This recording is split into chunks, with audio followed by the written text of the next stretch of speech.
عورت کے مشورے پر عمل کرتے ہوئے اس نے رکھ تو لیا بچے کو۔ اب پرورش کی جب بات آئی، بچے کو دودھ پلانا ہے، تو تایاں کو بلایا گیا۔ شاہی خاندان میں بچے کی پرورش ہو رہی ہے، بہت ساری عورتیں آئی، دودھ پلانے کی کوشش کرتی رہی۔ موسیٰ علیہ السلام کسی کا دودھ نہیں پکڑتے تھے۔ ان کی بہن وہیں کھڑی تھی، اس نے کہا کہ میں ایک دایا کو جانتی ہوں جس کا دودھ ہر بچہ پی لیتا ہے۔ اس سے کہا گیا کہ بلا لاؤ۔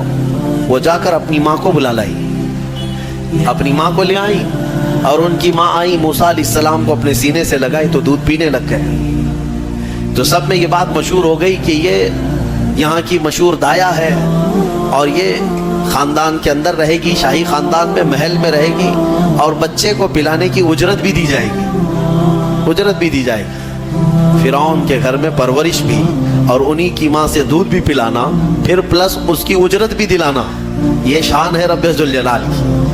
وہ جہاں چاہے جیسے چاہے پرورش فرمائے، حق کی حفاظت کرنا یہ مولا کی شان ہے۔ خیر، موسیٰ علیہ السلام فرعون کے گھر میں پرورش پاتے رہے۔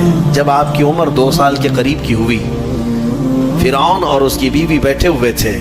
موسیٰ علیہ السلام کھیلتے کھیلتے گود میں آئے اور فرعون کی داڑھی پکڑ کر اس کے منہ پہ تماچا لگا دیا۔ پہلی مرتبہ کسی نے بادشاہ کے منہ پر تماچا جڑا ہے تو بیٹا گھر کا، لیکن فرعون کو پہلی مرتبہ وہ زناٹے دار جو تھپڑ لگا، ہو سکتا ہے تارے نظر آ گئے ہوں، وہ گھبرا گیا، کہا کہ یہ بچہ ایسا کیسے مجھے مار سکتا ہے، ہاتھ کیسے اٹھا سکتا ہے۔ دسترخوان سے اٹھ گیا اور کہا اپنی بیوی سے، بیگم مجھے لگتا ہے یہی وہ بچہ ہوگا، یہی بچہ ہوگا جو سلطنت کے ہمارے خلاف جائے گا۔ پھر بیگم نے کہا ایسا کیسے ہو سکتا ہے، بچہ ہے، چھوٹا ہے، اور لاڑ پیار میں بچے ماں باپ کے ساتھ اس طرح کی حرکتیں کرتے ہیں۔ فرعون نے کہا نہیں، مجھے چیک کرنا ہے، یہ بچہ جاندار ہے، جانکار ہے، یہ جانتا ہے۔ تو پھر موسیٰ علیہ السلام کا وہاں پر امتحان لیا ہے۔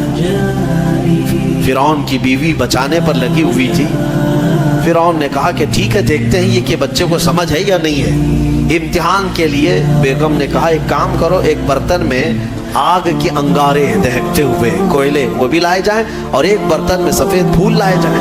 اگر بچہ عقل مند ہوگا تو پھولوں کو پکڑے گا، نہیں تو پھر یہ لال چیز کی طرف بچوں کا ہاتھ زیادہ جاتا ہے، آگ دیکھے گا۔ کہا ٹھیک ہے، یہ آزمائش کی جائے گی۔ ایک برتن میں آگ کے لال سرخ انگارے کوئلے لائے گئے، اور ایک برتن میں پھول لائے گئے، دونوں رکھے گئے۔ موسیٰ علیہ السلام کیا، ہر نبی ماں کے پیٹ سے ہی ہر چیز کو جانتے ہیں، اللہ تعالیٰ انہیں علم بھی نوازا ہے۔ موسیٰ علیہ السلام کو بلایا گیا، 2 سال کی عمر ہے، کہ بچے ان دونوں میں سے کوئی چیز اٹھا لو، اٹھا لو۔ تو موسیٰ علیہ السلام کا ہاتھ پھولوں کے برتن کی طرف ہی بڑھنے لگا۔ یہ تو امتحان تھا۔ جبرائیل علیہ السلام اسی وقت نازل ہوئے اور آپ کا ہاتھ پکڑ کر کے آگ میں ڈالا۔ آگ میں سے ایک کوئلہ موسیٰ علیہ السلام اٹھائے اور اپنے منہ میں رکھ لیے، جس کی وجہ سے آپ کی زبان جل گئی، ہاتھ میں بھی آگ لگی۔ پھر فوراً ہٹایا گیا۔ فرعون کو وہ سیٹسفائیڈ ہو گیا کہ نہیں، یہ جانتا نہیں ہے، جانتا ہوتا تو آگ نہیں اٹھاتا۔ بہرحال موسیٰ علیہ السلام کو اس آگ کے کوئلے کے زبان پر رکھنے کی وجہ سے زندگی بھر اس کا اثر رہا، زبان میں زندگی بھر اثر رہا۔ پھر جوانی آئی موسیٰ علیہ السلام کی، اسی گھر میں پرورش پاتے ہوئے۔ پھر آپ وہاں سے نکلے اور آپ کی ماں نے آپ کو ساری چیزیں بتا دی کہ ہم بنی اسرائیل سے ہیں، نبیوں کا خاندان ہے، اللہ تبارک و تعالیٰ کی عبادت پر ہم ہیں، اور فرعون ظالم ہے اور وہ اپنی پرستش کرواتا ہے، اپنی عبادت کرواتا ہے، لہذا ہم فرعون کے خاندان سے نہیں ہیں۔